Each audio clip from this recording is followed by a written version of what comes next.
হঠাৎ করেই এনসিপি ইউনূস সরকারের বিপক্ষে চলে গেল কেন? এনসিপিকে কেন সংবাদ সম্মেলন করে বলতে হলো যে আমেরিকার সঙ্গে যে চুক্তি, তড়িঘড়ি চুক্তি, এবং সেই চুক্তির সঙ্গে এনসিপির কোনো সম্পর্ক নেই?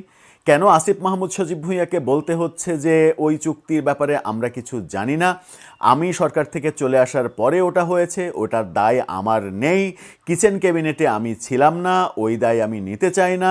এই বক্তব্যগুলো কেন দিতে হচ্ছে এনসিপি এবং এনসিপি নেতাদের? প্রফেসর ইউনূস সরকারকে কি তারা তাহলে ওন করতে পারছে না? তারা কি বুঝে গেছে যে প্রফেসর ইউনূস সরকারকে ওন করতে গেলে ইউনূস সরকারের যে দায়গুলো রয়েছে সেই দায়গুলোকেও তাদের ঘাড়ে নিতে হবে, তাতে করে তাদের অবস্থা খুব একটা সুবিধাজনক অবস্থায় থাকবে না? সেটাই কি আসল উদ্দেশ্য?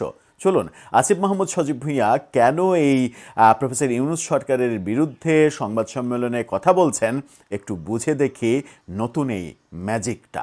থাকবেন পলিটিক্স টিভির নিয়মিত আয়োজনে।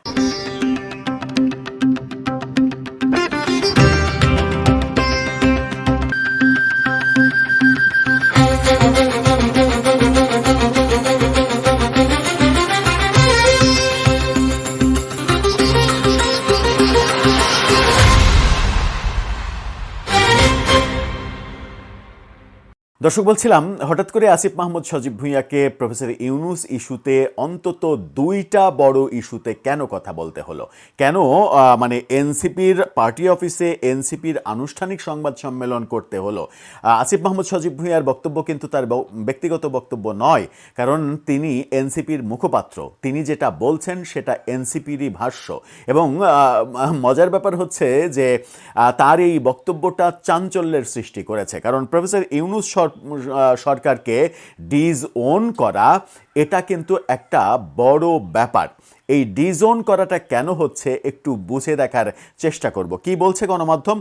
প্রথম আলোর এই শিরোনামটা দেখে নিন, যে খবরটা উৎপাদিত হয়েছে গত রাতে, সেই খবরেরই তো বিশ্লেষণ করছি।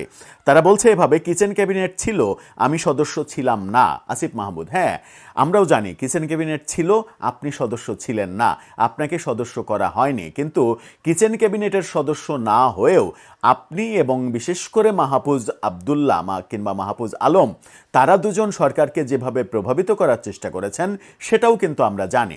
কিচেন ক্যাবিনেটে কারা ছিল আমরা জানি। প্রফেসর ইউনূসের সঙ্গে ছিলেন আসিফ নজরুল, রিজওয়ানা হাসান, আদিলুর রহমান, সালেউদ্দিন আহমেদ, ওয়াহিদুদ্দিন মাহমুদ এবং ফাউজুল কবির খান।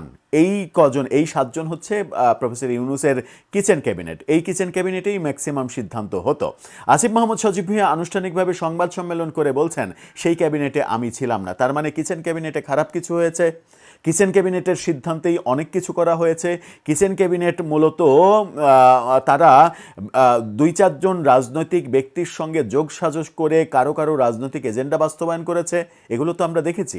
কিচেন ক্যাবিনেটের সদস্য আসিফ মাহমুদ সজীব ভুঁইয়া ছিলেন না বটে, কিন্তু যখন গোপালগঞ্জে এনসিপি ত্রাস তৈরি করলো, 5 জন লোকের মৃত্যু হলো আইন শৃঙ্খলা রক্ষাকারী বাহিনীর গুলিতে, সেই ব্যাপারটা মনিটরিং করার জন্য পুলিশের হেডকোয়ার্টারে বসে থেকে বড় মনিটরের সামনে মানে চা নাস্তা করতে করতে সেই ছবি ফেসবুকে দিয়ে সেই কৃতিত্ব নেওয়ার ব্যাপারটাও আমরা দেখেছি। তার মানে আসিফ মাহমুদ সজীব ভুঁইয়া কিচেন ক্যাবিনেটে না থাকলেও ইউনূস ক্যাবিনেটে ছিলেন, মানে ইউনূসের পার্সোনাল ক্যাবিনেটে।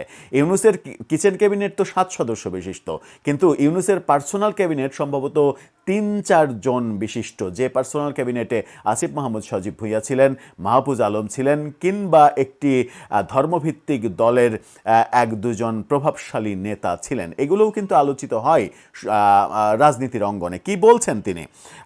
সাবেক অন্তর্বর্তী সরকারের কিচেন ক্যাবিনেট ছিল বলেছেন এবং স্বীকার করেছেন কিচেন ক্যাবিনেট ছিল। ওই সরকারের উপদেষ্টা হিসেবে আসিফ মাহমুদ মানে থাকলেও সেই কিচেন ক্যাবিনেটে তিনি ছিলেন না, এমনটা জানালেন। ঝিনাইদহে এনসিপি নেতা নাসিরউদ্দিন পাটোয়ারির উপরে যে কর্মকাণ্ড হলো, সেই কর্মকাণ্ড নিয়ে তিনি বলছেন, এবং তিনি কিচেন ক্যাবিনেটের কথা পাশাপাশি আমেরিকার সঙ্গে যে চুক্তি, তড়িঘড়ি করে চুক্তি, নির্বাচনের মাত্র 3 দিন আগে চুক্তি, সেই চুক্তি বিএনপির সঙ্গে এক ধরনের যোগসাজশ করে বিএনপির মতামত মতামত নিয়ে করা হয়েছে, এখানে এনসিপির কোনো মতামত নেওয়া হয়নি। তিনি বলেছেন যে ওই সময় যখন চুক্তি হয় সেই সময় আমি এনসিপির মুখপাত্র, সো আমাকে কোনো কিছু জানানো হয়নি, এনসিপিকে কোনো কিছু জানানো হয়নি, আমরা কিছু জানি না, এর দায় আমরা নিতে পারবো না। এবং এটার যদি খারাপ কোনো দিক থাকে সেটার জন্য প্রশ্ন করা যেতে পারে, প্রশ্ন করা অবশ্যই হবে, এরকম নানা বক্তব্য দিয়েছেন। অর্থাৎ আমেরিকার সঙ্গে চুক্তিটাও তিনি এবং তার দল এখন ডিসওন করছে, যখন বুঝে গেছেন যে প্রফেসর ইউনূসের এই চুক্তির বিরুদ্ধে সারা দেশের মানুষ কথা বলতে শুরু করেছে। বিএনপি সরকার কৌশলগত কারণে কিংবা বাধ্য হয়ে এই চুক্তির মানে বোঝাতে বাধ্য হয়ে চুপচাপ আছে, কিংবা কোনো কথাবার্তা বলছে না, কিংবা চুক্তি নীরবে তারা বাস্তবায়ন করার পদক্ষেপ নিচ্ছে। সরকারে থাকলে এই বিপদ তাদের হবেই, খুবই স্বাভাবিক, কিন্তু বিরোধী দলে থেকে কথা বলা অনেক সোজা। যেমন জামাতের আমির বলছেন যে এই চুক্তি সম্পর্কে আমি কিছুই জানি না। এবার এনসিপির পক্ষ থেকে বলা হলো এই চুক্তি আমাদেরকে জানানো হয়নি। তার মানে এই চুক্তির পুরো দায়টা তারা বিএনপির উপরে চাপাতে চাইছে কৌশলে। কিন্তু এই যে বিএনপির যিনি এখন পররাষ্ট্র মন্ত্রী, যিনি নিরাপত্তা উপদেষ্টা ছিলেন ডক্টর খলিল, তিনি কিন্তু বলেছেন যে সবার অংশগ্রহণে, সবার মতামত নিয়ে এই চুক্তি করা হয়েছে। এই এই এই চুক্তি ব্যাপারে সর্বশেষ ইউনূসের যিনি পররাষ্ট্র উপদেষ্টা ছিলেন তৌহিদ হোসেন, তিনি একেবারে সরাসরি বলেছেন এই চুক্তি স্বরাষ্ট্র মন্ত্রণালয়কে বাইপাস করে করা হয়েছে, আমাকে জানানোই হয়নি। এই চুক্তি ডক্টর খলিল এবং যিনি আকিজ বশির গ্রুপের মালিক বশির, এই দুজন মিলে, বাণিজ্য উপদেষ্টা এবং নিরাপত্তা উপদেষ্টা এবং প্রফেসর ইউনূস, এই তিনজন মিলে করেছেন, পররাষ্ট্র উপদেষ্টাকে পর্যন্ত বাইপাস করেছেন। এই বক্তব্যগুলো প্রফেসর ইউনূসকে এবং তার সরকার অনেক বেশি বিপদে ফেলে দিচ্ছে।